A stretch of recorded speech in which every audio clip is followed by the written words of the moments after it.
I have been the postmaster here in Funeral County, Nebraska, for as long as anyone can remember.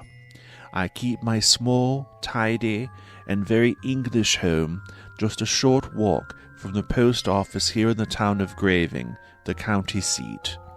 My parents dragged me to the plains when I was but 5 years old. I threw an absolute fit over that, one which lasted a good 15 years.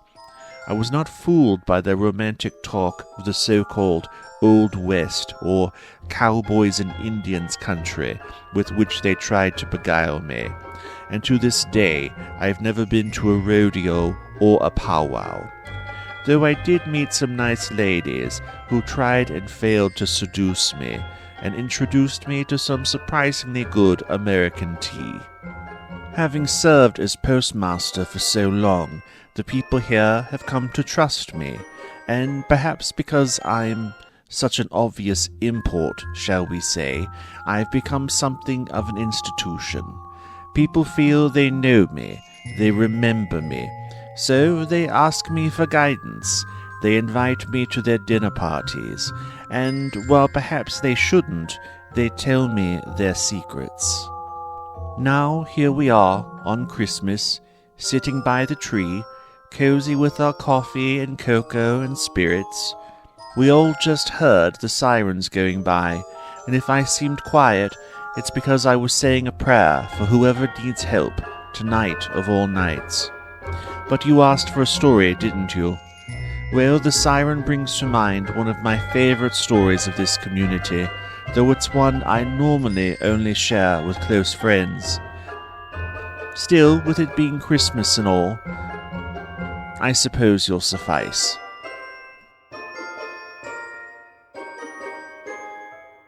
There used to be a good, God-fearing woman named Letizia, who ran the public library here in Graving. She married a kind young man named Hank, who worked at the body shop, and they were happy together. But then the war came, and Hank was drafted to go fight the Japanese. He came home once on leave after about a year, and while he didn't know it at the time, he left Letizia pregnant. Sadly, the next time Hank came home, it was in a box. Letizia knew she couldn't give their daughter, Jane, the life that she and Hank imagined, not on a librarian's salary, and so she married again. She'd known for years that she had the eye of Mason, a vice president at First Settlers Bank. Letizia moved her accounts there, and one thing led to another. Little Jane grew up knowing that Mason wasn't her father by blood, but she called him Dad even so. And if either Letizia or Jane ever had a complaint about Mason, they kept it to themselves. Sadly, Jane was only 12 when her mother got sick with cancer. Letizia grew frail and passed quickly, and it didn't take long for people to notice how spunky, adventurous Jane changed afterward. At first people thought Jane was just weighed down by her grief, so we all gave Jane and Mason their space. It was up to them to navigate their changing situation as they saw fit. And also, honestly, sometimes it's easier for everyone to simply not ask any questions or look too closely, no matter how much time goes by or how poorly a family seems to be getting on. Because even years later, it was clear that Jane never really bounced back. She went to school, and then she went home. She had only a few close friends, and somewhere along the way, Dad became Mason. Jane was a sweet girl, intelligent and well-spoken, and still very charming, despite the ill-fitting and unfashionable second-hand clothes her well-to-do stepfather provided for her.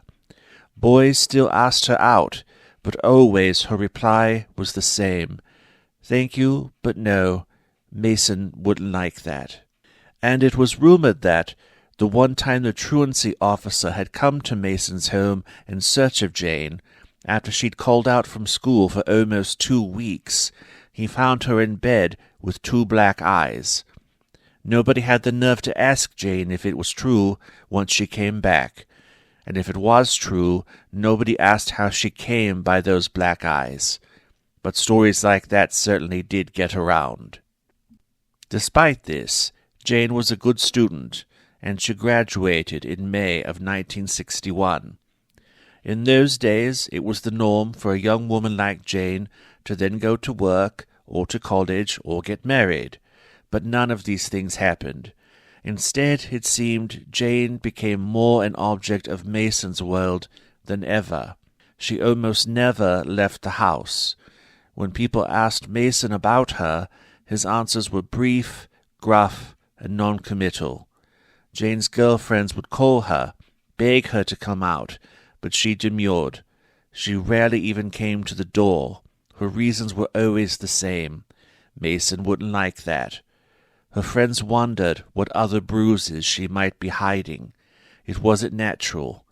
Jane was so friendly, so smart, so nice, and so pretty. They all told her she looked like Natalie Wood. She was the last person in their circle who should live like an old widow at 18. Then, one evening, around a month after graduation, Jane stumbled into Funeral County Hospital's emergency room.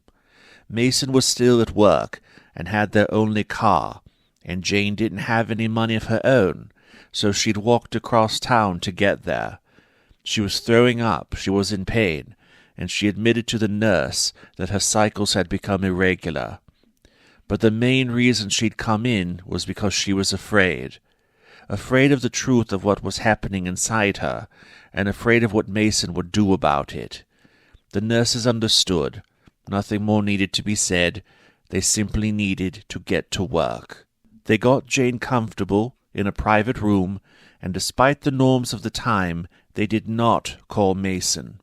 Jane was an adult now, unmarried. Her birth parents were gone. The hospital could therefore argue that Jane was independent, and that there was no need to call her stepfather.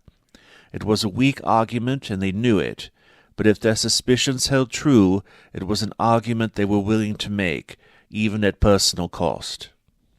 Tests were done, and then Jane was dozing in her room, lulled by conversation from the nurses' station, the sounds of safe, calm people, and their predictable routines, so different from her life at home. It was nice to be taken care of, to be waited on. It was something that she hadn't known since her mother was alive. Just the simple kindness of a nurse bringing her a pill and juice was enough to drive the poor girl to tears. It wasn't long before a young doctor knocked on the door and entered, closing it behind him. Jane sat up immediately, despite her grogginess, because he was the most beautiful thing she'd ever seen. Tall, quite slim, short strawberry blonde hair, a short and tidy beard, and piercing blue eyes. He wore a white lab coat over a simple blue shirt and dark trousers and a matching tie. Jane couldn't take her eyes off of him as he pulled up a chair and sat next to her, and when he spoke, his voice was a warm baritone that made her heart leap. "Jane," he said softly, "you are approximately 10 weeks pregnant." He spoke slowly, with those blue eyes fixed on hers. "Did you know? Is that why you came in tonight?" Jane closed her eyes for a moment, her head sinking into the pillow. Her thoughts swam. Of course she'd suspected, but now it was real, and all the possibilities she could imagine were horror, shame, ruin. "I thought I might be," she said. "I hoped I wasn't." She could feel her face burning red. The embarrassment was overwhelming. She wanted to look away from the doctor, to shrink until she vanished, but he placed a hand on hers so gently, and it stopped her. Somehow it gave her permission to look back at him. The doctor nodded. "You're unmarried, yes? Is there a father we should notify?" But his expression, calm and blank, told her he already knew. Her eyes shot wide open, and she sat upright. "No," she said. "Oh, no, please." He'll find out soon enough. Please don't say anything."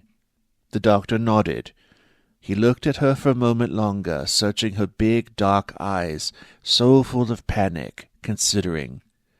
"This is your pregnancy, Jane," he said, "but we need to keep an eye on your progress. It's important you receive care during this time." Seeing how she tensed up, he said, in almost a whisper, "You're unsafe at home. Is that it?" Jane hesitated, looking at the young doctor. How many times had she come close to telling someone the truth about her years with Mason? It had changed almost immediately when her mother died.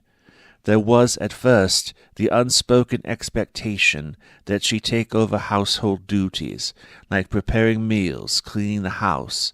Never mind that she was only 12 years old and grieving her mother's death. Jane realized this is how it would be when Mason, who at this point was simply still Dad, began to complain bitterly about the state of things, and calling her lazy, ungrateful, and stupid, things he'd never said before. She thought naively that they would grieve together and would find a way forward together, as father and daughter. It was not to be. And then came the night when things changed irrevocably, the night of her initiation, as she thought of it, when Mason forced her to take on the rest of a wife's duties. She'd only been a few weeks past her 13th birthday, still sometimes playing with her dolls in the quiet privacy of her room. He hadn't said much to her, hadn't bothered to explain. He'd simply barged into her room around midnight when she was dead asleep and dragged her to his bed, forcing her into positions like she was a doll herself.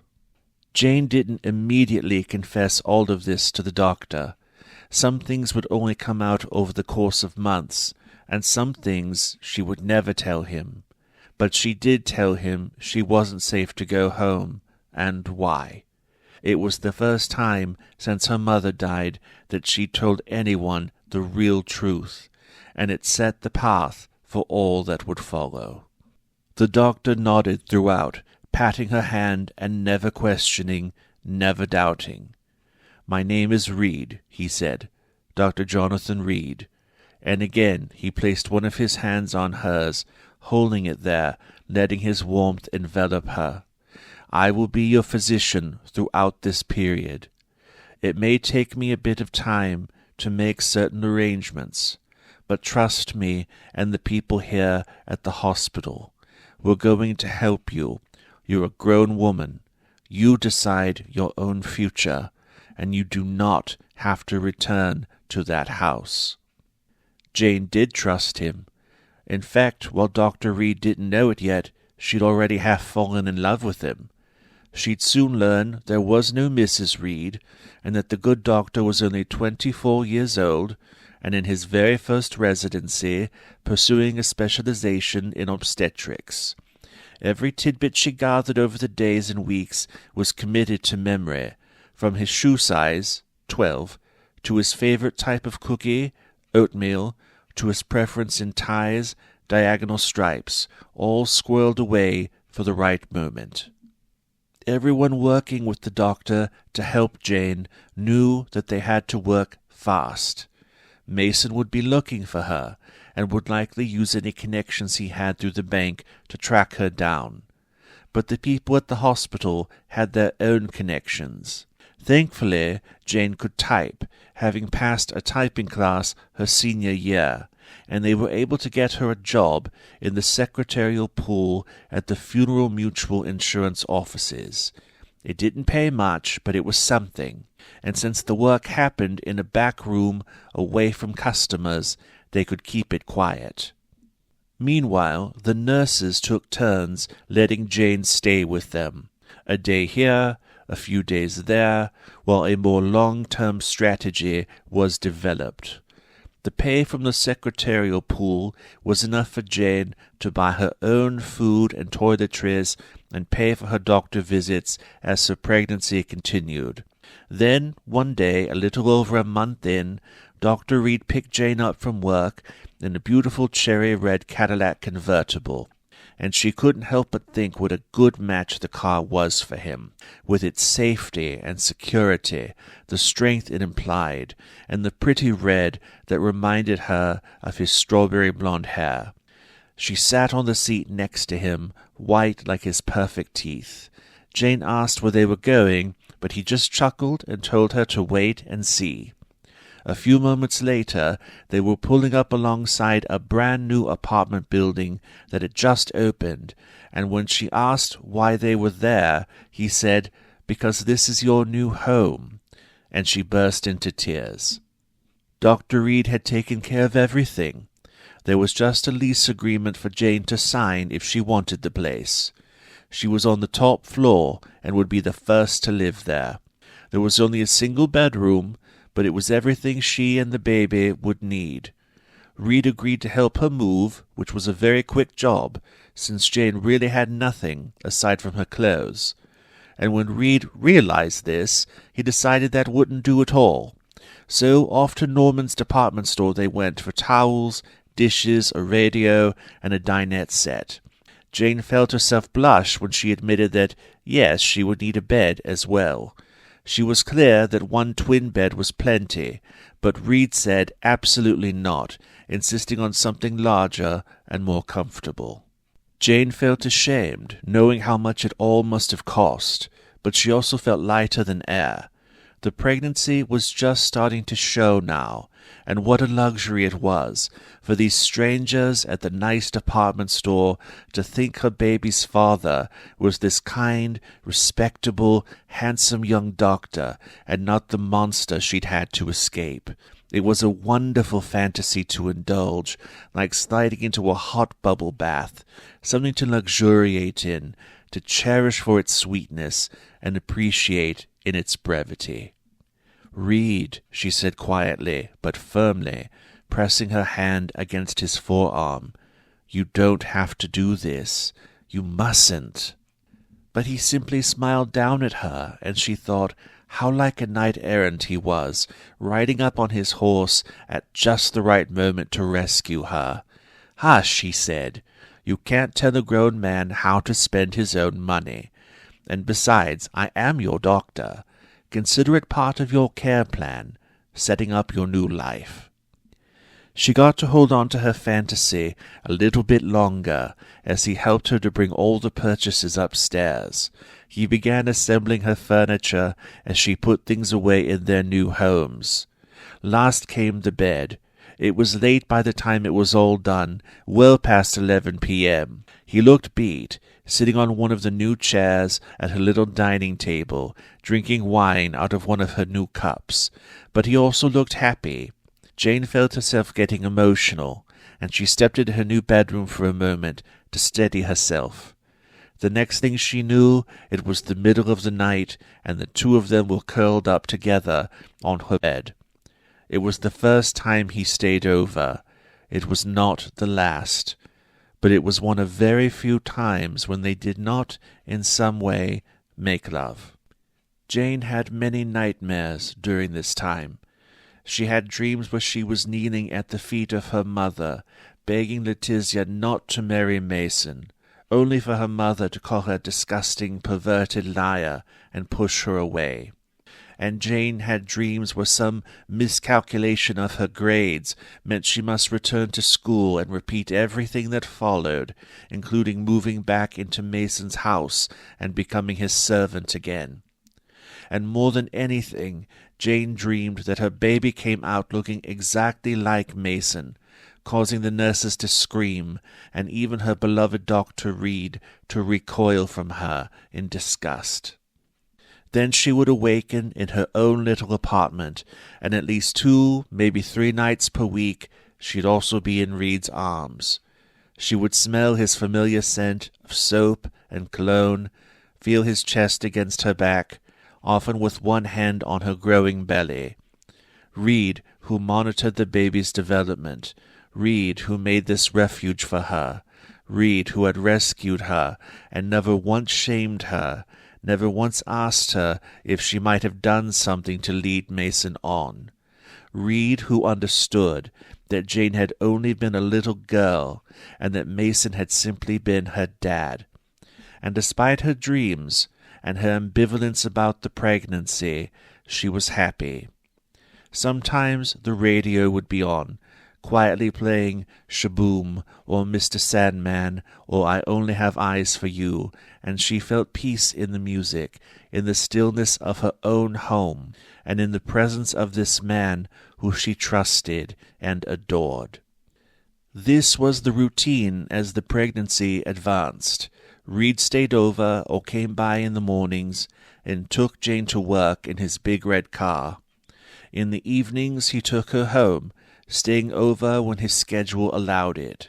He picked up her groceries. Sometimes they went to the shops together. And sometimes on Friday or Saturday night they went to dinner or to the movies.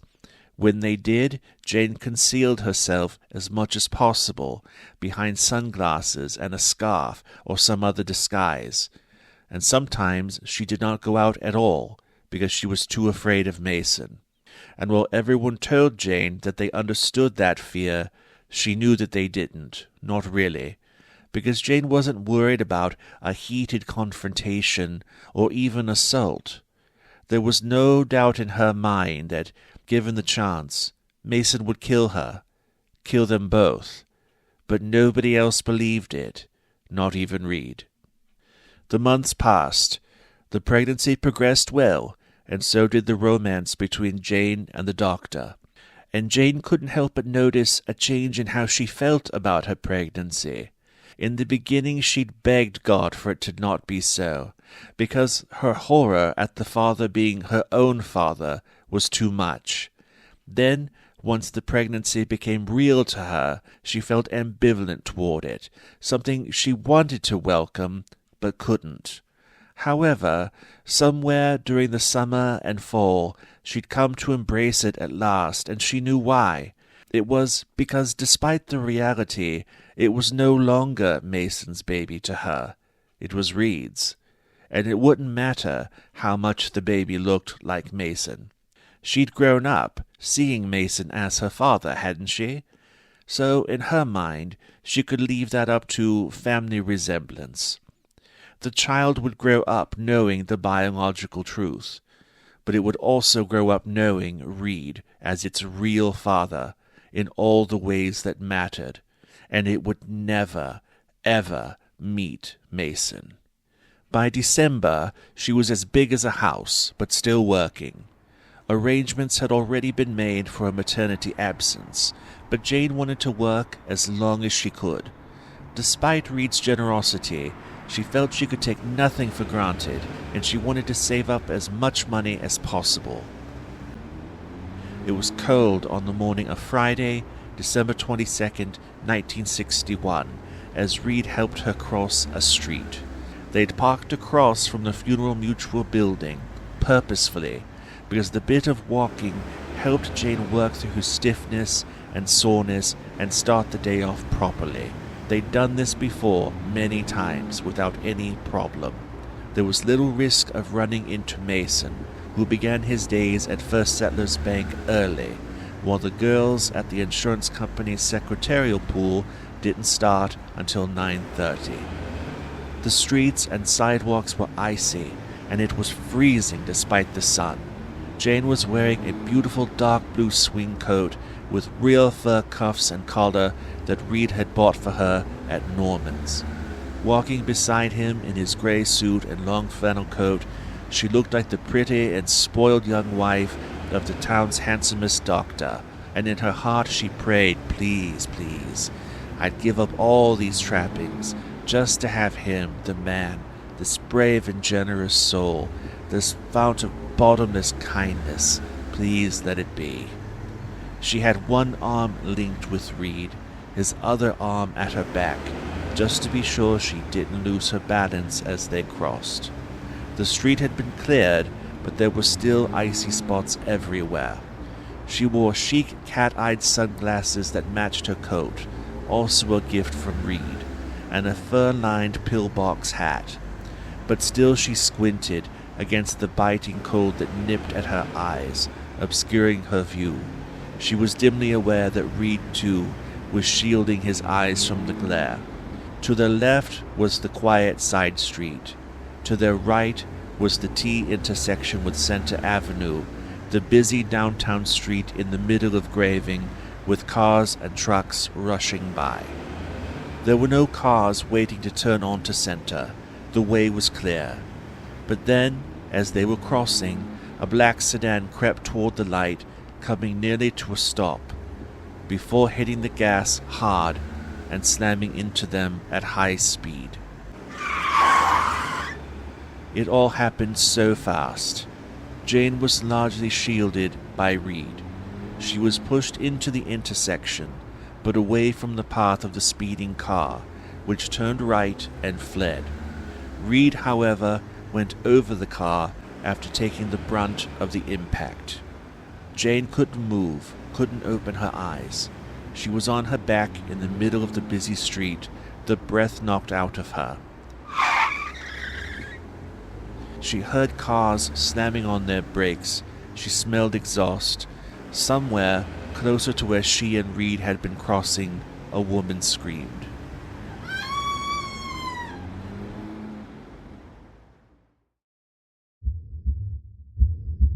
Jane was in a coma for several days, but she was dimly aware throughout of what had happened to her, that she wasn't just asleep, that time was passing, and she could not wake up.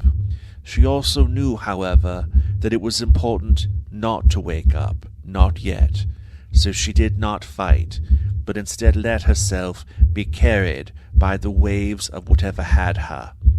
She was aware of injury, even pain, but it was distant, and something said to her, later, for now you must rest. Above all, she asked, but what of my child? Yet when her answer was an inner stillness and emptiness like she'd never felt before, she had her answer. And so a retreat into a deep and dreamless sleep was indeed a welcome escape. Let life, with its countless horrors, become a distant memory, at least for now. And if she should never wake up, then perhaps that was simply how it was meant to be. She knew Reed was gone, for she'd had a glimpse of his condition before succumbing. Yet it was still a terrible shock when she finally woke up, and had it confirmed by a teary-eyed group of doctors and nurses who she had come to know, that yes, Reed had been killed in the accident.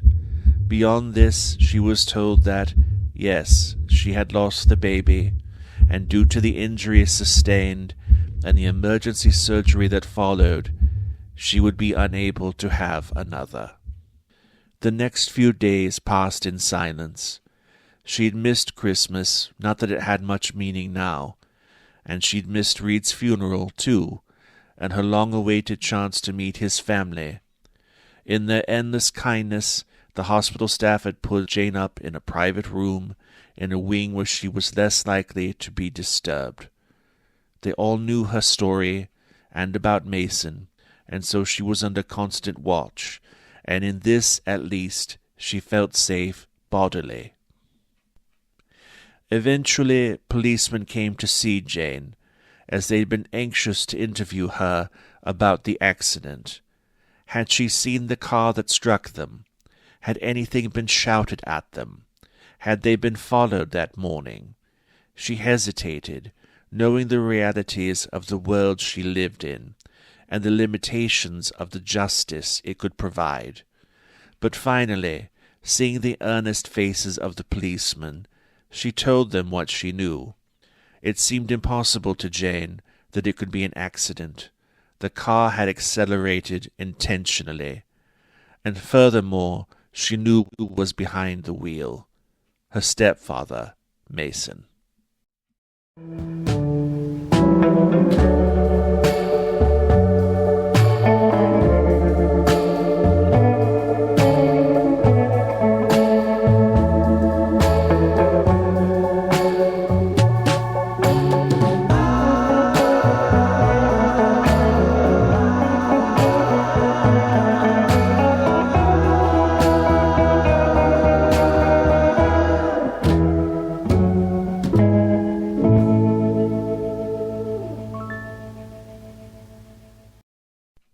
Mason was, of course, seeking his stepdaughter all along, from the day she ran away until the day she was struck by his car. You might think that Funeral County is too small a place to hide anyone, and normally you'd be right. But we'd all had years and years to watch Jane and worry about what was happening to her behind closed doors.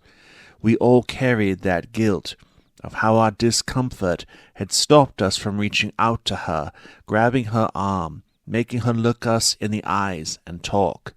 There was a sense of relief that finally she was out of her father's home, and there was an unspoken, understood pact amongst folks in town that silence was golden.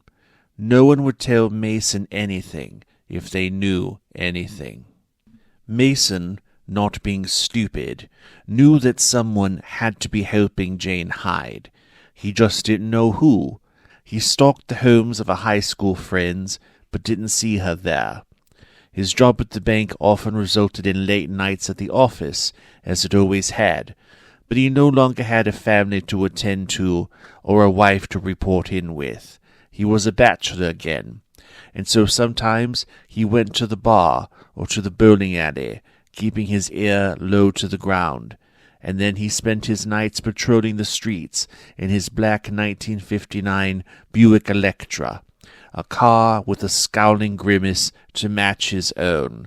Or sometimes, on a Saturday or Sunday, he would rise early and drive downtown, up and down like a shark, through rain or fog, it didn't matter, always scanning. He knew through his work connections that she also had a few friends who lived outside the town proper, in villages like Quejo and Dulcimer, so he drove up there too, and watched and waited. He'd parked for hours outside of motels, loitered outside of restaurants, gassed up at truck stops. He'd scoured damn near every mile of Funeral County, but he'd found nothing. And that told him that she was still right here, somewhere in Graving, where there were more places to hide. But Graving wasn't that big of a place. Soon enough he would find her. And that led to thoughts about what he would do, once her delicate little wrists were in his grip and she was looking up at him in terror. There were many possibilities, depending on the situation and the likelihood of witnesses. He wouldn't know for sure until it happened. That very first night, when he came home to find Jane missing, he was worried for her. He imagined her walking to the shops on her own and maybe being hit by a car, or picked up by some unscrupulous man offering a ride in a dry vehicle to a young woman shivering in the spring rain. But by the time a full day had passed, Mason began to suspect that Jane had run away from him, and that enraged him. He thought back on their lives together. Had he ever, during the years of his marriage to Letizia, denied that girl anything? He'd been more than generous. Her birthdays, her Christmases, a new bicycle every other year, dance, piano, pretty clothes, she wanted for nothing. And it had never bothered Mason to provide for her in this way. He'd loved Letizia, and he'd been quite fond of the girl too. And had Letizia not died so young, he imagined they would have gone on just as they were. But the world, cruel as it was, took his wife from him. Yet in its mercy, strange as it could be, it left him with something else. Her younger version, who was already primed to be loyal and wanted so badly to please him, to ease them through their shared grief. So it had been easy to train her into her new role, and Mason had come to be reliant on her, and what she did around the house, and also what she did for him. He would not simply let her walk away. She belonged to him. Now these two young idiot policemen stood across from him in his own living room, asking him intrusive questions about his whereabouts and his relationship with his stepdaughter. They knew that, as the bank vice president, he was a prominent man, but they didn't actually know him. What nerve they had to interrogate him! It was a waste of time, and they all knew it. Even Jane would know it, because Mason told the policeman everything they needed to hear. That Jane had become rebellious. She was anxious and depressed, even hysterical at times. It didn't surprise him if she blamed him for the accident, when she blamed him, her long-suffering dad, for everything. Sure, they could look around the house, and they did, for all of 5 minutes. But Mason had already cleaned his fearsome black Electra, banged the dents out of the bumper, polished the chrome like new, and with the doctor dead, it's not like there were any witnesses. Jane was right, of course. It was Mason who had hit them, ending her pregnancy and murdering Reed, and he'd meant to do it. He hadn't learned that Jane was working at the insurance company, nor did he know that she was seeing her doctor, though he pieced the whole picture together very quickly once he realized the pregnant woman crossing the street in front of him was his stepdaughter. No, he was simply running late for work that morning, and had taken a back street through the neighborhoods to avoid the worst of the downtown traffic. For all his stalking and searching, it was coincidence that morning that finally, after some 8 months, led him to his stepdaughter in her moment of supreme vulnerability, and he took the chance presented. Now, the pregnancy he'd already guessed at. He'd suspected it even before Jane ran away, much as she had herself, noting her growing silence and the changes in her habits. He didn't care too much about her being pregnant. Had she stayed in Mason's house, he would have found some way to have the pregnancy terminated. He couldn't get his own daughter pregnant and expect no blowback from the community after all. But he'd be damned before he'd let her parade around town like some loose harlot, or let some Lothario doctor raise his offspring. And so he'd done what he must. But there was one trophy from this affair that Mason decided to keep, an article from the Funeral Post-Gazette that he cut out and saved. It was in the drawer of the little nightstand beside his bed. There was only one photograph in the article of the intersection, though after the mess had been cleaned up, which was a shame. But the article was redeemed by its headline, which read, "Hit and Run, Woman Injured, Doctor Decapitated." Mason would have loved to see that. He'd seen where Jane had landed, in the middle of Center Avenue, and he'd also seen where the doctor had landed, on the side street behind the Electra. He'd known at once that the man was dead, on his back, arms spread. But it wasn't until he read the papers that he knew the head had been found on the sidewalk. He imagined the doctor's face, scraped and ruined from its flight and tumble, wide-eyed, staring up as the snow fell on it, and it gave him such satisfaction. Mason made no more attempts to see his stepdaughter. He did not go to the hospital, though he knew precisely where she was. He knew the security would never let him through, and if he somehow did, his rage would likely overcome him, and he didn't want to spend the rest of his life in prison. He did try to send a few Christmas cards Jane's way, pictures of attractive young men from the Normans catalogue, with their heads snipped off by scissors. But he suspected the hospital staff had probably weeded those out before they ever got to her. Though if one or two ever did make it through, well, he could content himself with that. As for Jane, it was only when she prepared to go home that she learned what Reed had been planning. Reed's family had claimed his effects from the day of the accident, as they were unlikely to be happy mementos for Jane. But they left for her a few items from his wallet, and also the box from the jeweler's that he had been holding for some time. He'd already decided he would propose. It was only a matter of when. The ring inside was simple, white gold, with a very respectable diamond, A perfect fit, of course, and just like something she would have picked out for herself. Jane wouldn't wear the ring forever, but she would keep it forever, and she put it on the day she left the hospital. Jane didn't know that she was free of Mason's vengeance as she struggled to rebuild her life.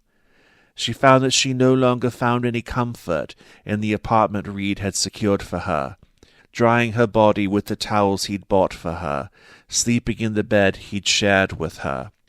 She still had her job at the Funeral Mutual building, but as soon as she could, she requested a transfer to the big home office in Schallenberg. She ended up being there for more than 10 years, working her way up to team leader, and then the manager of the entire secretarial pool, placing her in charge of more than 100 women. It was only around this time that she felt ready to take off Reed's engagement ring, wearing it instead on a chain around her neck. And it wasn't long after that she met, then married, a man named David. He was a good man, around her own age, ethical and kind. He did not want children, and they were a good match. They were married a dozen years before separating amicably in 1986, having simply grown apart and developed diverging wants for their futures. Then, about 4 years later, on a trip to visit an old school friend now living in California, Jane met Anton, a French expat a few years her senior, and after a whirlwind romance, they became companions. They never married, as Anton had adult children, and he was determined that there could be no confusion about their inheritance. But when he died suddenly in 2003, Jane received a pleasant surprise in the midst of her grief. Anton had set up a separate trust for her, worth in excess of $2 million. Jane then spent more than 10 years traveling, seeing the world, having adventures. She even had a few romances, though never again a great love. She considered Anton the love of her life, and David a special friend, and there was always Reed, too, of course. Both David and Anton had known all about Reed, and neither had objected to Jane having a framed photo of him in her room, as well as a very creased, very faded picture of him in her wallet. David and Anton were good men, as well as strong, sensible men. They knew there was no competing with the ghost, but also, unlike weaker and more foolish men, they knew that they were never asked to do so, only to respect one. Jane often dreamed about she and Anton doing mundane things, like shopping, as if he were still alive. When she dreamed about David, it was often a dream of regret, a reflection on the path not taken, a second-guessing of the major choices from her life, with David as merely their symbol. But when she dreamt of Reed, it was another thing entirely. Reed was the only one who came to her as a ghost, always appearing in her room in the middle of the night, his body perfect and whole, impossibly beautiful, and as soon as he took Jane in his arms, she was young and lovely again, too. He would whisper things to her, things she had forgotten, sayings and pet names. In the dream, these little nothings came flooding back, and she wondered how she could ever forget them. But when she woke, they were gone again, and she wondered if they were things he'd ever said at all, or just fantasies made up by her sleeping mind. Regardless, when she woke, she could almost believe that she smelled his soap, his cologne, the feel of his chest against her back, his hand on her belly where their baby should be. Sometimes she would beam like the sun, and other times she would weep. Jane was in her 70s when she moved back to Graving, Nebraska. She still had plenty of money from Anton's trust and her own savings. She was still healthy, and she still had her wits. She drove, paid her own bills, made her own appointments. But she also knew that she was slowing down. Sometimes her heart bothered her. Sometimes, for the first time in her life, it was hard to get out of bed. She'd taken age in stride up to this point, but now, sometimes, she looked in the mirror and wondered where Jane had gone, and who this white-haired critter was that stared back at her. Property was cheap in Funeral County, which had scarcely grown in population since the 1960s, and was not a region in great demand. She bought a little house from the 1940s. It was only a few miles from where she lived with her mother and Mason. Mason was still living in her childhood home, well into his 90s by then.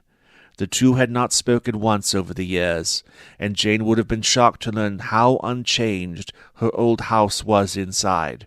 Most of the furnishings were the same, and a photo of Mason, Letizia, and Jane as a 9-year-old still hung upstairs, though Mason paid it no attention. The home health aide that visited Mason a few times a week had commented on the picture. She believed it was a sad man's token of some deep but unspoken sentimentality. But Mason thought the aide was stupid, that she preferred to believe that, rather than simply accept him for what he was, a deeply unsentimental man who cared nothing about home decor and cared little about the past.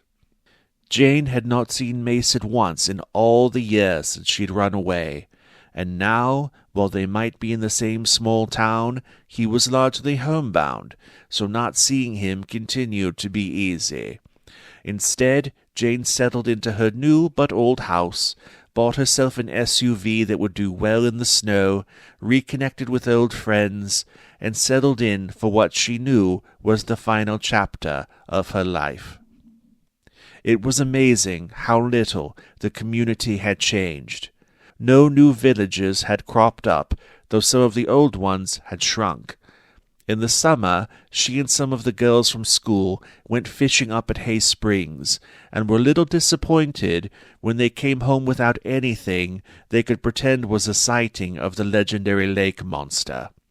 In the fall, they drove out to the remote gravesite of the author Mary Sandoz, who they'd heard so much about growing up, and admired the natural beauty there. Between these adventures, they went shopping up in Wading, Rushville, and Gordon, saw the natural wonders at Scotts Bluff, and had coffee with some other friends in Quaho and Dulcimer. As winter came, with its many feet of snow, early nights, and freezing temperatures, there were fewer social things to do unless they happened at church, and that was a venue that never held much appeal for Jane.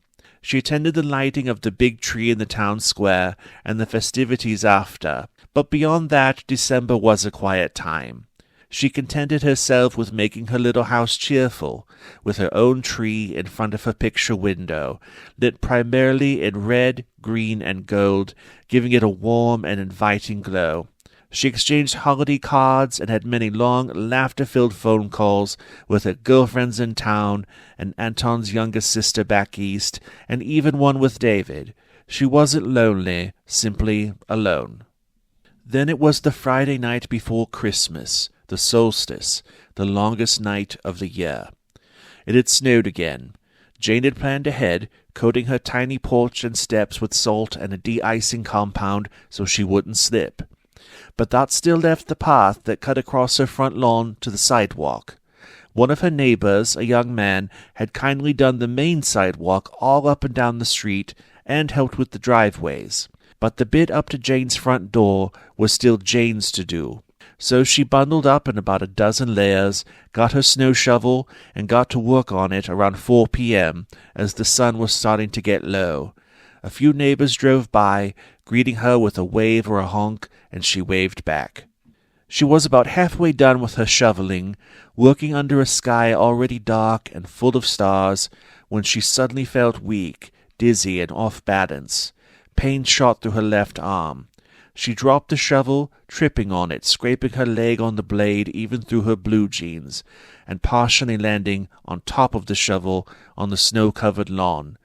Between the shooting pain and the unexpected fall, she couldn't catch her breath, and she realized she was having a heart attack. She tried to sit up or cry out or do anything at all, but found that she couldn't. It was like her entire body had short-circuited. All she could do was lay there, mouthing the word help from deep inside the hood of her coat. She imagined how she must look, like some kind of scrawny Eskimo on a coffee break, just lying there. Surely someone would notice. But why would anyone be outside in this cold? Why should anyone look out at her yard? How many more people could she expect to drive by at this hour, and how soon would they come? She lived toward the edge of the street, on the edge of their little town. It was a low-traffic area at the best of times, and worst of all, she was wearing a light gray coat in the snow as it was getting dark. She started to cry, even though she still found herself unable to make a sound. Was this it? Would the heart attack get her, or would the cold? Would the paperboy find her tomorrow, blue and stiff on her lawn? No, she didn't want that. Jane thought to herself, oh, if only I could hear the sound of an ambulance now, that sound that normally nobody wants to hear. How grateful I'd be, like a child hearing Santa's sleigh, if I could just hear that sound, because I'm not ready. I'm not. And just like that, she did hear the sound. It was far away at first, of course, but then it grew gradually louder. Jane was still frozen where she lay, on her back in the snow, so she couldn't watch the ambulance arrive. She could only listen until she saw the red flashing lights dancing against the trees and the faces of the surrounding homes. The siren sounded funny, though, old-fashioned, like one she hadn't heard in a long time. Then she heard the back open, and calm, steady voices of two women as they approached. And then the women were looking down at Jane, and Jane felt she knew them. Not their names, but their faces. There was a middle-aged white woman, very thin, with horn-rimmed glasses on a chain, and a younger black woman, chubby but very pretty, her hair in a bun. They wore nurses' whites, complete with caps and red sweaters over. They were like something out of a time capsule, Jane thought. And though they were speaking to her, soothing her, she couldn't properly make out what they were saying. One woman took a thick white towel from her pocket and began to tie it over Jane's eyes like a blindfold. Jane shook her head, the little bit that she was able, resisting. But the women just continued to whisper to her in their muffled, soothing way, squeezing Jane's hand. In a moment Jane was blindfolded, and she felt the two nurses stand and move aside, and then another figure stepped forward, someone larger with heavier steps, a man. The man lifted Jane off the ground gently, so gently, and she felt herself placed on a stretcher. But for those seconds she was in the man's arms, she knew precisely who held her. The scent of his soap and cologne, the soft feel of his shirt, the silk tie she was certain she'd bought for him, the shape of his lean chest, even the strength of his arms. A word finally escaped her mouth. "Read," she whispered, as the stretcher was rolled into the back of the ambulance. The ambulance felt low and small. Jane could feel Reed kneeling beside her, checking her, while one nurse gave her oxygen and the other drove. Of course, she thought, this wasn't a modern ambulance. It was the old style, more like a station wagon or a hearse, and that's why the siren had sounded so odd. Reed had removed Jane's coat and was busy checking her bones and joints for breaks. He stroked her face so gently, and she managed to touch his hand, even if only weakly. She wanted to remove the blindfold, but he stopped her, and she knew why. Oh, yes, she knew. For Reed must not be whole, and to see him in that condition, especially now, would be too great of a shock for Jane. So she simply closed her eyes and let him do what he must do. But the unfairness of it all was not lost on her. Here they were, reunited by some incredible miracle. But even now, 60 years on, Mason's crime still stood between Jane and the man she loved. Reed and the nurse gave her something for pain, perhaps morphine, and other things too, maybe nitroglycerin, maybe aspirin, she wasn't sure. The ambulance felt like it was traveling 100 miles per hour at least, yet also floating, never stopping, not quite touching the road. Jane didn't know if that was due to her condition, or the drugs, or something else. At some point, the nurse attending Jane seemed almost to fade away, and it was only she and Reed in the back of the ambulance. Maybe there was no more medicine left to administer. But Reed was simply leaning over her, cradling her, and if he was able, she knew he would be kissing her too. "Reed," she whispered, "it's okay, it's okay." It felt incredibly important to assure him of this. She felt so sore and drowsy, delirious almost. She reached for his face, but it wasn't there. How many times had she dreamed about that, too? That she reached for her handsome doctor in the night, only to find his head missing. Sometimes there would simply be nothing there, but other times there would be a mess of things she could not identify as her Reed. Now it was happening for real. She wondered, was there a neck? Was it clean? Did it end in a jagged stump? Oh, Reed, my poor Reed, she thought. But she lost consciousness before she could learn for sure. Nobody saw Jane being wheeled into the emergency room at Marie Sandoz Hospital. She was simply there, already stabilized on a stretcher, waiting. It wasn't clear who had brought her in or administered the life-saving aid. It was only clear that somebody had. When she awoke the next day and was asked by the staff what she could remember, she lied, of course. She told them about how she'd been shoveling her walk and thought she'd had a heart attack, but then denied remembering anything after that. A few of Jane's close girlfriends came to see her, saying that nurses had called them to tell them what happened to her. Later, when the nurses at the hospital denied making any such calls, Jane wasn't entirely surprised. When pushed, her girlfriends remembered one unusual clue. The nurses who had called said they were phoning from Funeral County Hospital, a name that few people ever used since the new Marie Sandoz campus was built in the 1990s. Jane was in the hospital for a few days. Not for the first time in her life, she missed Christmas. But her kind friends and neighbors brought the celebration to her room, something that definitely did not happen in 1961. Being propped up in a hospital bed was hardly the same as being in her cozy home, sitting across from her tree, but it was something. Certainly, there were times in her life when she'd done far worse. She remembered the first Christmas a year after the accident, sitting alone in a tiny cupboard oven apartment over a hair salon in downtown Schallenberg. She'd strung some lights up in her living room window, but there was no room for a tree, and no room for presents, and no one to buy anything for.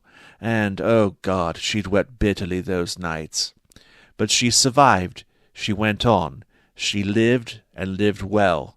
And now here she was, at the other end of life, surrounded by people who cared. On the morning of her discharge, she was gathering up her presents and making sure nothing was left behind. She put on her coat, the first time she'd worn it since she was loaded into the Phantom ambulance, and felt something in her pocket. It was a man's engagement ring, simple white gold, the perfect mate to the one she wore on a chain around her neck. And with it, on a small piece of folded paper, was a message in pencil, in handwriting so poor that Jane could barely make it out. But she was quite sure it said, "I love you." She smiled. Like all doctors, Reed always had terrible handwriting. And while he'd done a fine job taking care of her in her hour of need, she imagined that his current condition didn't make writing any easier. She stepped over to where there was a mirror over a little sink. She placed the male engagement ring on the simple chain she always wore, and took off her old engagement ring, which she put back on her finger. "Someday, Reed," she said. Then she wiped her eyes, collected her things, and went home. Epilogue. The part nobody knows. Mason was awakened by the revving of a car in his driveway.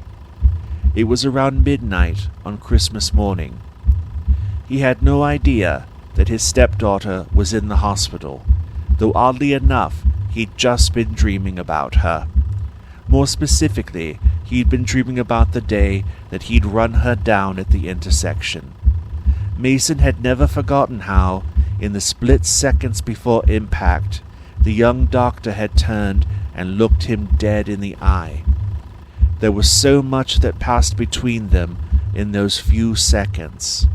Recognition of who the other was, understanding of what was happening, and hatred too. Oh yes, much hatred. That young doctor would have killed Mason if he could have. He was leaner than Mason, though taller. Probably an even match, but the look in those blue eyes was ferocious. He would have fought to the death to protect his woman. And in a way, he did.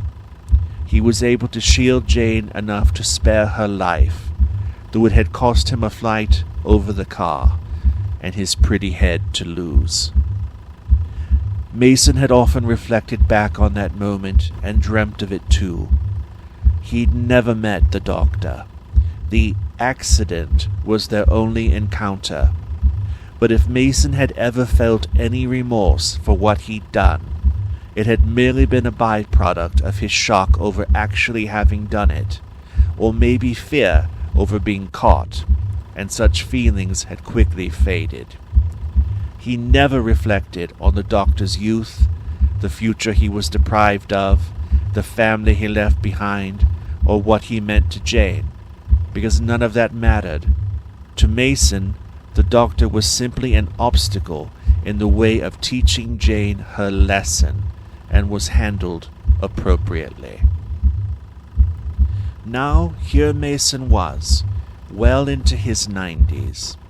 He'd had cancer twice, but had dodged Alzheimer's and Parkinson's and a host of other horrors. He could still walk, still toilet himself, still bathe himself, though that last one took real effort. He supposed he was lucky, but then again, what was it all for? Preserved, but preserved for what? To linger another day, bored and sore in front of the TV, waiting for the day he couldn't raise himself, or that he pissed out half his weight in blood?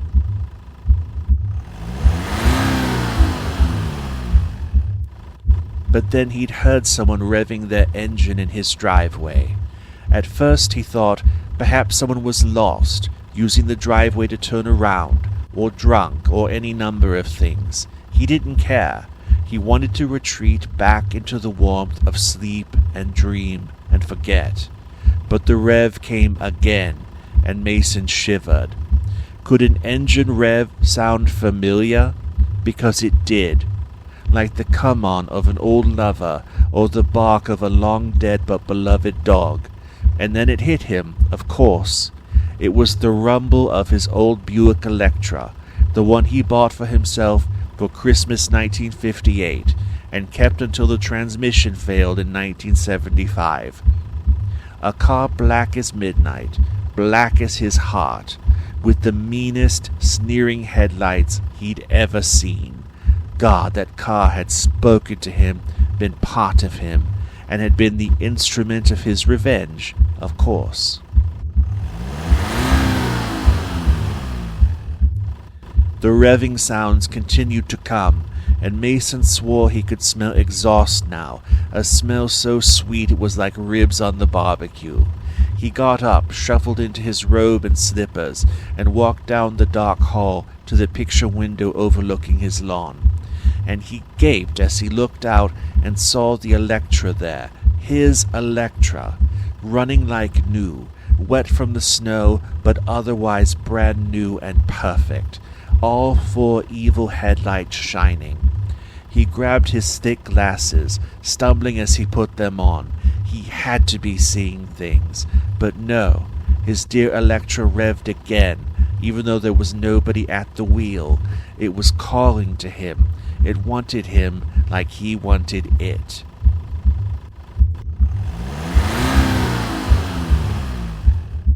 Mason went outside, the blizzard winds blasting him as soon as he opened his little front door with the diamond-shaped window. It was bitterly cold in just his robe and underwear. There were 2 inches of snow on the lawn, frozen solid as rock, but a nice neighbor had cleared the porch and steps, salting everything down thoroughly. Mason didn't need a cane, normally, but he was frail. He held the wrought iron railing tightly as he stepped down to the driveway, knowing one misstep could be his death. The railing was cold, so cold he thought it might rip the skin from his palms. But he made it to the car. The size of the Electra's driver's side door shocked him. He'd forgotten how massive car doors were back then, and how heavy. He couldn't open it.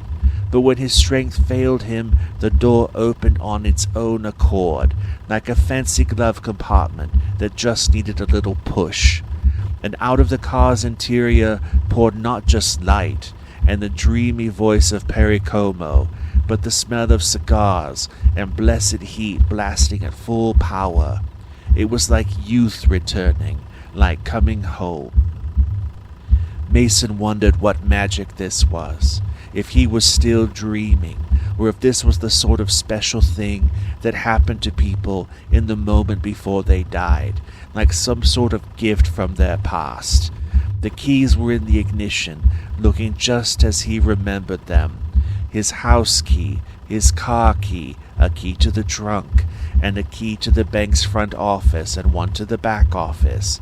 His hands were shaking as he moved to climb into the car, but before he could, the Electra began to back up into the street. "No," he said, almost laughing. "No, wait." But the Electra would not wait. Mason held on to the driver's side door, and as it began to close, his hands retreated to the rearview mirror, holding on for dear life, afraid he'd fall and break his hips. Mason saw himself in the glass. Objects in the mirror are even weaker than they appear, he thought. He looked like an old skeleton, a terrified and desperate old skeleton, with his few remaining hairs already damp from the misty air, and his thick framed glasses already freezing to his bony face. The Electra finally shook him off, leaving him in the middle of the street at the base of his driveway. It pulled away, its engine making the velvety purr that Mason remembered so well, and he watched its tail lights fade into the distance. That silky black perfection, all its memories, the vitality and life that it represented, all gone again, abandoning him. He was crying. What was this? Why had it come? Why had it called him out and teased him, only to leave him? He knew he'd freeze to death if he stayed out here much longer. He had to trudge back up to the house, and he was already worried about whether or not he could make the slight slope of the driveway, let alone the steps. But he needn't have worried over it, for the phantom ambulance, running almost silently, with its headlights and flashers dark, was already bearing down upon him from behind. Mason turned just in time to register what was happening. He saw himself in the windshield of the ambulance, in the polished grille that looked like a grimace, and he had just enough time to make out the driver, with only shadows where his face should be. And after this, Mason was aware only of the impact, the snapping of his brittle old bones, and an unimaginable weight as the tires rolled over him, crushing him, smashing his lungs, ripping him apart even as they flattened him, flaying him, and separating his joints.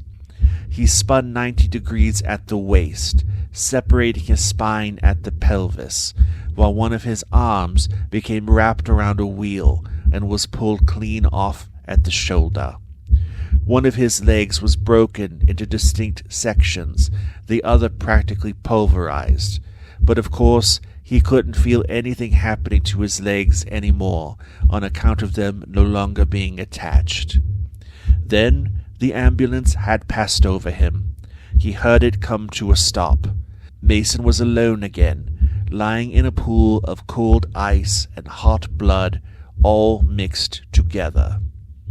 His eyes and mouth were open. He stared up at the stars. He was in shock, but still seeing, still thinking, still feeling all of it. Each exhale sounded like wringing out a soaked washcloth. He could feel air on his rib bones. Then 2 women were over him, looking down at him. Nurses from the old hospital, he was sure of it. Called out of retirement in the afterlife? For what? To run him over? The nurses shook their capped heads, their faces full of contempt. Then they stepped aside as Mason heard a heavier set of footsteps, the footsteps of a man. And then Mason saw the man, the same who had just been driving. And Mason couldn't scream, but oh, how he wanted to. His eyes bulged in terror. The doctor came to stand over him, and then knelt down as if to inspect Mason's injuries. The doctor had no head, but Mason knew who he was, and he knew the doctor was staring at him, glaring at him, hating him. The nurses helped the doctor lift Mason onto a stretcher, piece by piece. The agony was immeasurable for Mason, for even though they were gentle with him, he was torn to shreds. Still, they laid his pieces together on the stretcher, in approximation of a human form. The nurses then went to the front of the ambulance, one of them to drive, though where to, Mason could not imagine. That left Mason and Dr. Reed alone in the back of the ambulance. Reed's body was immaculately clean and dressed, as perfect as Jane imagined it, save for the ruined stump of his neck. As Mason watched, gasping in pain, eyes staring in horror, Reed lifted a small black bag from the floor of the ambulance. He reached in and gently produced his own head. It was no longer a precise fit for his neck, due to the damage to its bones and tendons and other structures, but it did allow the 2 men, at least, to look one another in the eye. And Mason, in his condition, was in no position to look away or run or resist. Reed leaned forward, his skinned face with half of it in a permanent smile, only inches from that of Mason. Reed began to operate on his patient, doing all he could to extend Mason's life, though not necessarily to ease his suffering. And as Reed did so, he spoke, unburdening himself from 60 years of pain, and teaching Mason what it is to be denied compassion, in the way that only ghosts of very good men can do.